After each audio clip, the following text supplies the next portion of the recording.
अच्छा चलें इसकी ये डिवीज़न कर लेते हैं कि हसन रज़ा पाशा साहब ने जिस तरह कहा कि माजी में जो अपॉइंटमेंट्स होती थी उसमें अगर 6 तैनातियाँ हो रही हैं तो उसमें 3-4 जो है वो किसी बड़े चैम्बर या किसी जज के कोई रिश्तेदार या इस तरह को रिलेटिव होते थे।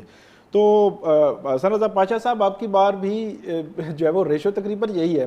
मेरा मतलब हरगिज़ भी यही नहीं है कि अगर 20 जज लगाए हैं तो 20 के 20 पर आप जो है वो उंगली उठाएंगे।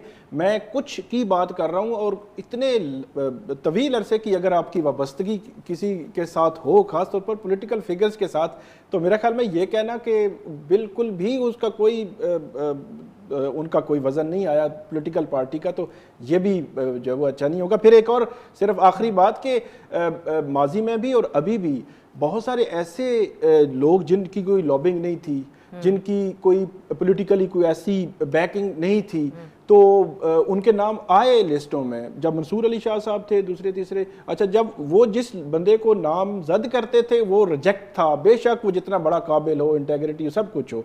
अब की बार अब भी जो सिचुएशन है वो यही है। अब इंटरव्यूज़ का ऐड किया गया कि उनके इंटरव्यू लिए गए, तो जो जजेस तैनात हुए हैं इसमें 90% जजेस का हमें पता था कि यही तैनात होने जा रहे हैं। इस्लामाबाद हाई कोर्ट पे 3 जजेस तैनात हुए, तो ये पता था, हमें पहले ही पता था। उसके बाद इंटरव्यू भी हुए, जुडिशल कमीशन भी, सारा कुछ पता था, वही हुए, कोई और नहीं हुआ।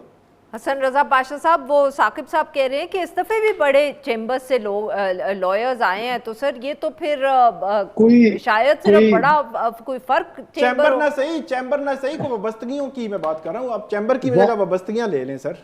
अब वाबस्तगी की बात करते हैं। अब कोई नाम तो लेते, मैं एक एक नाम से बता देता कि उसका आप जाके सर हाई मुनासिब नहीं है कोर्ट ना, में एक एक नाम नहीं को नहीं आप जो है वो अब करें। बात अब वो सुन ले। जज तैनात हो चुके हैं, तो मैं इन जनरल बात कर रहा हूँ। आप इन सब का, आप बैठे हैं, आप हाई कोर्ट और सुप्रीम कोर्ट में इन लोगों की अपीयरेंस देखें। मैं पंजाब की बात कर रहा हूँ। इनका लीगल एक्यूमेंट देखें, इनकी परफॉर्मेंस देखें, और आप यकीनन इस बात को मानेंगे कि ये थारो प्रोफेशनल। इनमें कोई भी ऐसा बंदा नहीं है जिसको हम नॉन प्रोफेशनल कैटेगरी में लेके आते हैं। इनमें कोई भी ऐसा बंदा नहीं है जो अदालतों में कभी पेश नहीं हुआ। इनमें कोई भी ऐसा बंदा नहीं है जिसकी इंटेग्रिटी जो है वो क्वेश्चन मार्क है।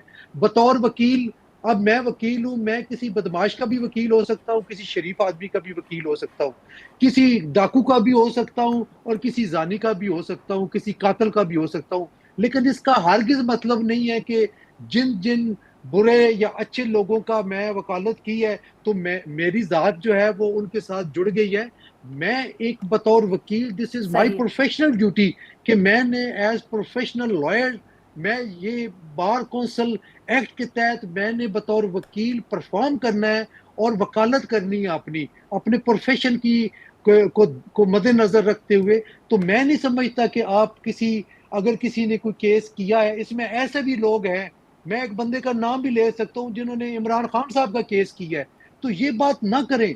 इमरान खान का केस इस मुश्किल वक्त में भी किया उन्होंने। तो ये बातें, ये इस तरह करके थोड़ा सा उनको मिलाइन करने वाली बात है। खुदारा थोड़ा सा पॉजिटिव हो, अच्छे जजेस आए हैं, इनको काम करने दें। पहले ही अगर इन पे उंगलियां उठ जाएंगी तो फिर ये काम नहीं चल सकेगा। अगर इस सिस्टम को जारी रखना है, ठीक है। बहुत शुक्रिया हमारे 2 मेहमानों का, उन्होंने हमारे साथ एक बहुत मुस्बत डिबेट की है इस मामले पे। नाजरीन, आज के लिए बस इतना ही। We'll be back on Monday now.